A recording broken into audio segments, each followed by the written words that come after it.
Meditations for Every Day in the Year by Bishop Richard Challoner. October 1st, on Thou shalt not steal.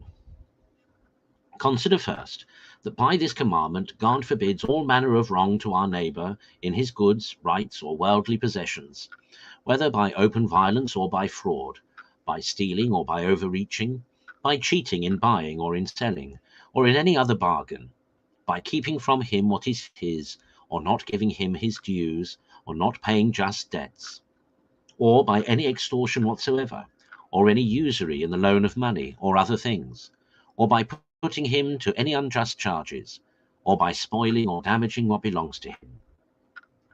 In all these cases there is an injustice committed, which is not only condemned in this divine precept, but by the natural and eternal law written from the beginning in the heart of man, and by that great principle of morality which forbids us to do to any other what we would not have done to us.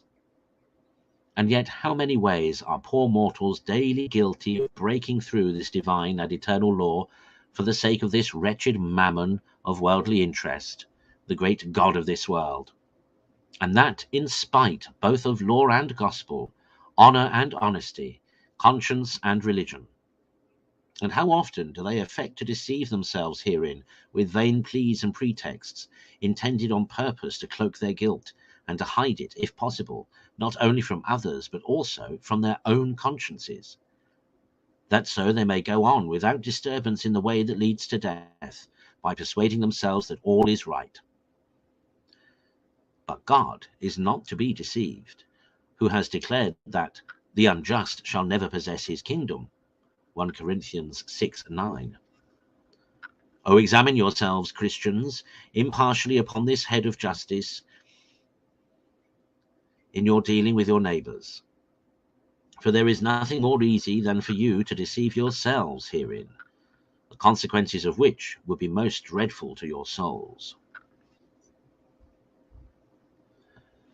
Consider, secondly, that every breach of this commandment, by any one of these ways of wronging one's neighbour, is always followed by the strict obligation of making restitution or reparation. The crime will never be forgiven. And how few think of this! Alas, how many of these restitutions will be yet to be made when time shall be no more, and when that which has been neglected on earth shall be exacted hell? Ah, sinners, what a load then have you charged upon your own shoulders by your injustices? And how is it possible you should think so little of discharging it? Oh, do not be too easy in persuading yourselves you have it not in your power to make this restitution.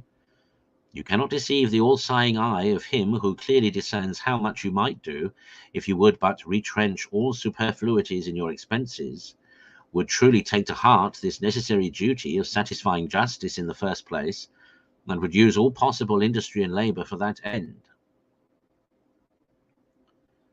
Consider, thirdly, that though all injustice in general be hateful in the sight of God, there are some branches of it in particular which more loudly cry to heaven for vengeance, and more especially such as tend to oppress the poor by usury or extortion, or by making a handle of their necessity to raise to them the price of the things they want, or by defrauding them of their wages or hire, or otherwise taking or keeping from them that which belongs to them.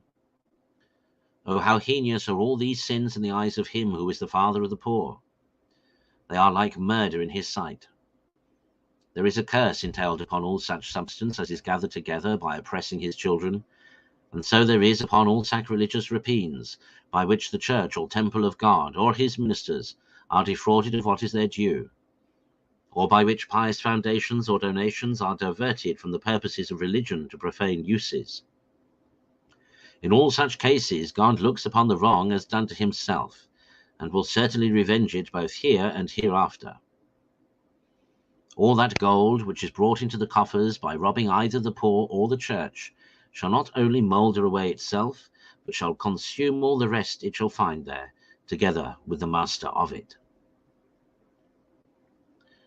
Conclude to beware of all manner of injustice, and to keep off at the greatest distance possible from it as a mortal enemy, both to thy temporal and eternal welfare. Take heed lest the love of that idle mammon should at any time impose upon thee in this regard. Thou art never secure from danger, as long as that idol is not cast out of thy heart.